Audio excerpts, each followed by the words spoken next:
Hi guys, and welcome to another video by channel Vegan and Frodo. Thanks so much for being here again. Awesome to see you back on the channel. Today I want to talk to you about something that I'm very excited about, and if you've been watching the channel for a while you would have noticed that I am excited about it. It is drones! Woohoo! 1, 2, 3, 4.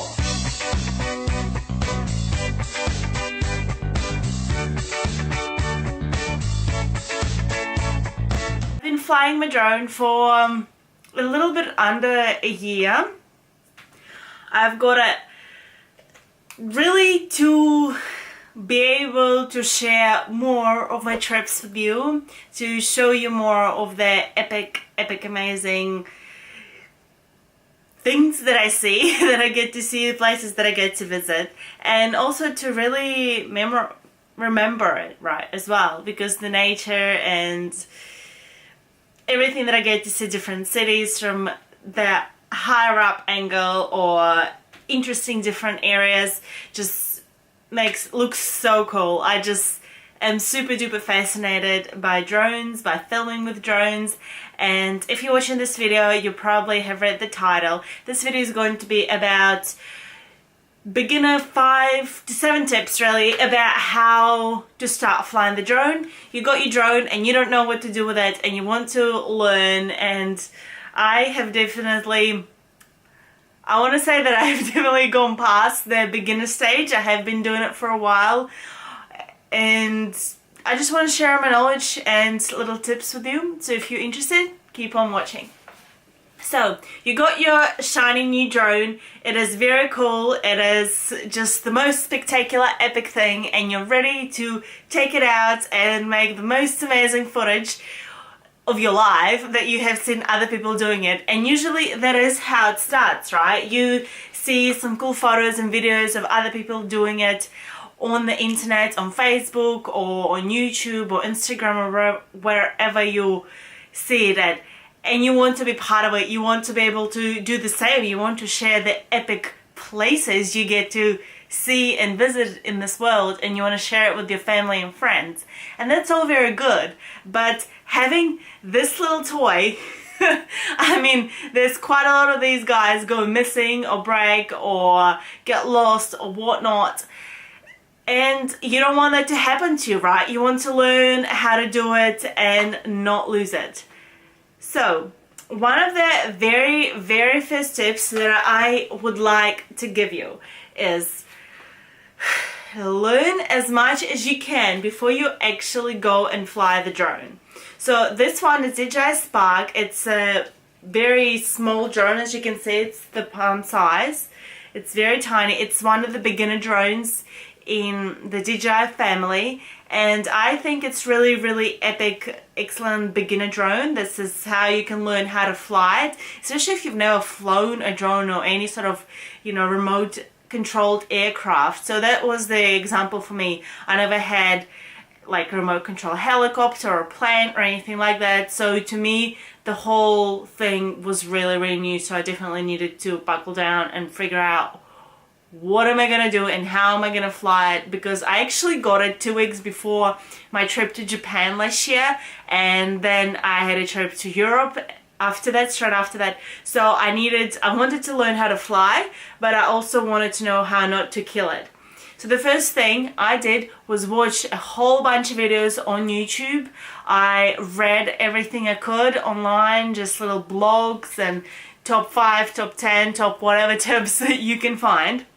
But another thing that you can do, and I recommend you do it, is obviously in order to fly DJI drones, we're talking about DJI specifically, you need to download DJI app, and it is there in the corner right there, that one there, that guy there, and when you open it up, I have mine on Spark because that's the drone that I have, but at the top here I'll do a screen recording of this right now, putting on the screen recording for you. And at the top right hand corner there is a little menu that you can choose, and you can choose Academy. So basically here is Video Academy, Flight Tutorials and User Manual. and I'll show you on the video as well, but it's not as easy to see. Here you go. You can see. So basically, this is a DJI guide for you to learn how to fly your new spanking flashy drone. And you can totally go for it, and I think learn as much as you can from that app alone, even if, you know, you have limited, like, honestly, I don't think there's limited resources really, because there's just so much stuff out there now, and loads of people want to get amongst it. So definitely learn as much as you can, watch the videos, read the manual, those video tutorials online, videos like this one. I'm gonna have more videos coming up in terms of how to fly, how to connect things, because flying the drone is actually become one of the things that I absolutely love doing, so I want to share it with you as well and help you in some way. Right, so number 2, you have read and looked and researched everything and you're ready to go flying. So something that I actually did, again, we're talking about my experience, is I've got this little pack, and it is a Fly Mode combo. So the Fly Mode combo has the remote control that I'll show you here. Yep. And it also has a couple of extra batteries. So as you can see here, it also actually comes with a battery charger. I will quickly hook on the batteries to the charger so it'll be easier for me to show. So these are the batteries. This is, by the way, you press a button and you see how much charge the battery has. So you can see this one has less than the other ones. Oh. There you go. Now you can see. This is just basically how you can check before you go flying how much charge your batteries have. But basically, I thought that was incredibly helpful to have all these batteries available to me, as well as I have another one. I have 4 batteries, and then you have your remote control. I know that Mavic Pro comes with a controller as well, separate one to this, and then the Phantom and so on have their own ones as well. So this, in order to fit the phone into this controller, although you can fly the drone without the controller as well, that's absolutely fine, although it makes it harder to navigate because you really do have like only this screen. And although this is one of the latest phones, right, if you have like a smaller version, that makes it even harder. So having a remote control is actually super duper helpful. As you can see it like this, and you connect it, and then you actually see everything much better. I'll do a separate video on this one, as these are like beginner tips, but I'm giving you some snippets of that now. But basically this makes it a lot easier for you to control the drone whilst it's out somewhere in the air, because you also have all of your controllers are here, and you also have those little antlers that make the connection, remote control to the drone, even better. So I absolutely recommend it. Plus there's loads of little extra features on that remote control. You can navigate, and maybe we'll do a separate video on the controller. You know, use like go home button, there's turn on and off, and there's just loads of little things here as well. Loads of buttons, lots of like rolly things. So basically pretty cool little handy tool that makes your flying experience just that much better and that much easier. So right, back to the list. I swear I actually do have a list here. So you've learned all that stuff, you've got your extra batteries, or if you don't, you only have your one and you have your phone, no remote. You go outside, and I would recommend starting off in a big field or really big area, whether it's, you know, one of those soccer or football fields where you can go to, or just a big, well, I want to say parking lot, but it might have some metallic stuff that would be annoying. Because actually if you have a lot of metal poles, a lot of concrete around you, you might have issues with connection, and you might lose connection with the drone and the phone, between drone and the phone, because that's how the drone flies. It flies using the phone. It's like connects and you navigate. That's how you control your drone, using your phone. So you don't want that connection to be lost. So I would actually recommend some sort of big fields, whether it's somewhere a little bit out of the city or in the suburbs, some park, or soccer, football fields, like just a big space, big area. And what you want to do, you want to go there, and you should check for trees, you should check for poles, you should check for water, you should check for wind, because wind speed affects it as well. So now these little beginner drones, they're not waterproof. So be aware of any sort of water. Of course, you can't control the rain, so make sure that it's not like a rainy day, especially in the very beginning when you're starting up. Wouldn't straight away start flying across the lake or some river, but eventually over time you can grow towards that, while you become more and more comfortable with flying the drone. And watch out for sprinklers, because sprinklers go on and off automatically without you even knowing, especially if it's not your backyard, right? So maybe that's if you have a really big backyard. I know I live in an apartment here, but if you have a big backyard, start off with flying in your backyard and checking it out in there. So look for your surroundings, make sure there's nothing from just above the place where you're gonna take off, where your drone takes off. So this is your drone, you don't want anything to be above it, and also be aware of what's around it as well, because if this guy hits something or it goes up and it hits a tree, it's just gonna fall down and there's no guarantee that it won't get damaged. So just extra caution and watch out for the rain, the wind. Again, sometimes different heights. However, depending on how high up you go, how high up you fly, the wind speed changes. So your app will actually tell you if the wind is too high. So it will tell you, oh, the drone is struggling, the wind's too high, bring down the drone or fly with care type thing. So look around with the next step. And in the very beginning, like I said, you're on your field and you're learning how to fly your drone, and you taken off, so it's hovering in the air. They're setting for you. Firstly, learn how to do like the simplest things. Fly from you and to you, from your way and towards you. So back and forward, just so you get familiar.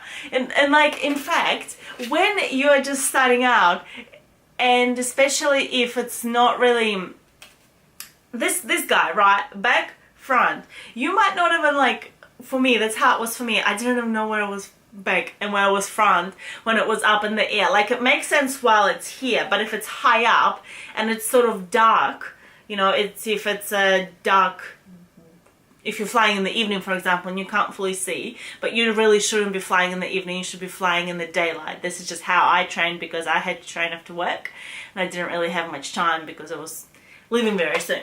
But basically, fly during daytime or when there's still some sunlight, because when you're just beginning, you kind of need to understand what is it doing and how what you're seeing on the screen corresponds to what the drone is actually seeing, and which way you want to, depending on where you want it to go, back, forward, around and whatnot. When you're taking the footage, you sort of, because there might be obstacles on the way, you need to sort of have that understanding.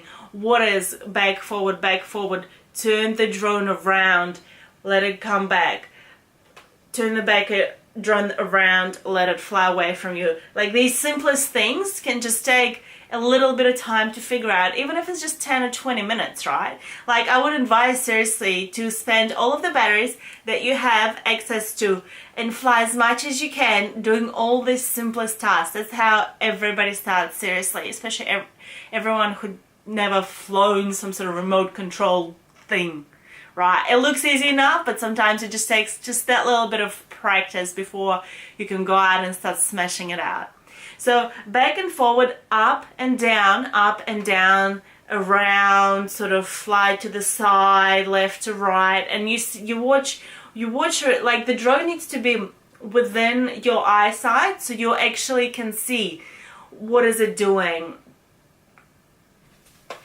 that simple, because you need to be aware of all the obstacles. You don't want it to fly away and then hit some tree and then you having to go and find it, or having it stuck in the trees, or having it damaged worse off, which actually leads me to my next point. Be prepared to lose it, or be prepared to potentially have it damaged, right? With anything you do in life, especially something new, there's always risks, right?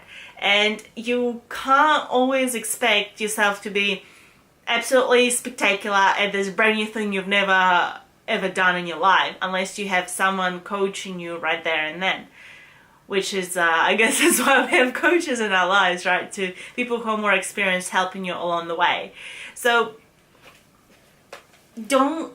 I would say, personal opinion, don't go off buying the swankiest, most expensive toy you can find, drone you can find, right? I mean, the drones can go for 2, for 3, for 5 grand these days, and so on. So I personally believe that it's really good to learn with a cheap one to begin with, just in case something doesn't go as planned. You just can't guarantee these things sometimes, but from, again, personal experience, after a while flying it, you're going to be pretty amazing. You probably are going to be pretty amazing and really epic at flying the drone pretty quickly. But just let yourself, allow yourself to go slow. And if something does go wrong, just, I'm not being negative, but just kind of be okay with it. Be okay with it. Take it as it comes. Don't be too harsh on yourself, and don't let it fly too far from you. The furthest I would go is 50 meters away from your person to begin with, because if the battery is down, or if it fell down a lot, you need to be able to see where to go and rescue it from, basically, and that would make it just that much easier.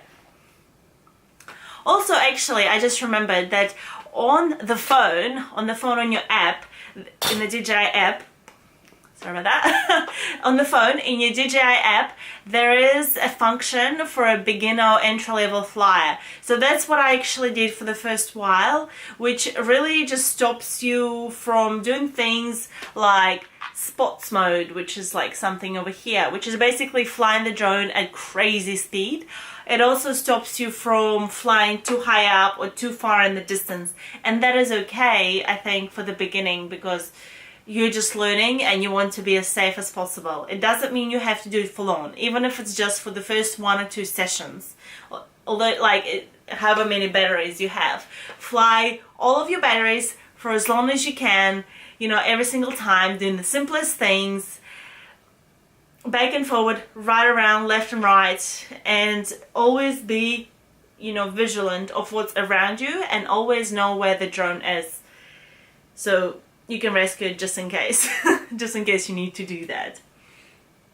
Something else that I want to mention is ensure that you have GPS. Something that I didn't realize when I first started flying the drone, and something that you will realize once you will too, is that you need to have a really good phone connection. So having a good GPS service really allows you to ensure that the drone will come back to you.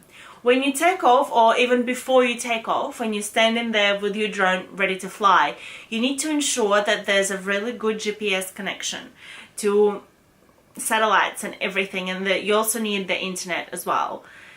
This is because there is a safety function on the drone called return to home. Now, it is a button on the remote, but you don't need to have remote with you for doing that. It is a function built into the software on the DJI, and it just comes back straight to you as long as there is internet connection. So it will come back to you. If it's out there somewhere and got lost, and you lost connection with your phone, it remembers the GPS coordinates of where you are. So return to home means return to where we flown off from, where you are located as a person. So that's very, very important. And it's also important to have that home place somewhere where there is nothing above you, right? Because otherwise it will, if it's automatically, when you are no longer connected to it, because sometimes things happen and it can get disconnected for some frequency or something, you lost connection and the drone's automatically returning back to home, it won't know if there's something beneath you, especially these like sort of beginner ones. So it will start go up and down automatically, and it needs to have that big area, big empty space to be able to safely land in front of you. So basically you ensure that you have your drone for longer and you can keep playing with it. Overall, I think I can go on about drones now for quite a while, and we'll do another video because this one is becoming a very long one. Just practice. Seriously, the best thing you can do is practice. First, you bought your drone, learn as much as you can before taking off. Read up, watch videos, read blogs online, download the DJI app and look through the training videos, look through the manual and little tutorials as well, and that will definitely help you on your way. Next one is going outside and basically starting flying. Firstly, look around, make sure there's nothing around you. For your first few, at least for the first few sessions, pick a big empty space, whether it's a car park, whether it's a big field, or just depending on where you live and what you have available to you. It could be the desert for all I know, right? As long as you have a phone connection there and there's a lot of empty space, not too many trees, hopefully not too many poles to stop your drone flying or to interfere with the signal. So the metal things interfere with the signal. Be aware of water, be aware of sprinklers, be aware of the wind. Next one is really just being, I think, maybe it's something to do with me, but I think being easy on yourself and not getting too frustrated when, you know, it's not as easy as you thought it would be. But I promise you it will get easier after a while, the more you fly. And that leads me onto the very last one. Fly as much as you can, have many batteries available, play with different features on the app once you're feeling comfortable, but in the beginning definitely spend at least a few weeks. If you're flying every couple of days, spend a few batteries just flying, constantly flying and doing the simple things. Turn around, come back forward, left, right, up, down, aware of your surroundings. Just really teach yourself all these basic things to ensure that your drone flying experience will be absolutely amazing and nothing goes wrong with your toy. Basically, you'll have it for as long as you can and all the way right up until you're ready for your next one. So I hope you guys found something helpful from this video. I hope it was interesting to you as well. You've learned something, you picked something up. I try being as descriptive as possible. We'll do videos outside with the actual drone. I'll do some recording of the app, the screen. I'll do some screen records of that to make it easier as well, and in the future to maybe give you some more tips and tricks about the filming with the drone and learning how to fly it and making that process a little bit smoother. Hope you enjoyed the video. Remember to stop counting calories, start counting hills. Count your adventures, count your passions. Thank you so much for being here again. By the way, let me know if you have any tips or tricks or you have some fun drone stories down in the comments below so we can all learn from each other and have a happy flying time. See you again soon. Bye.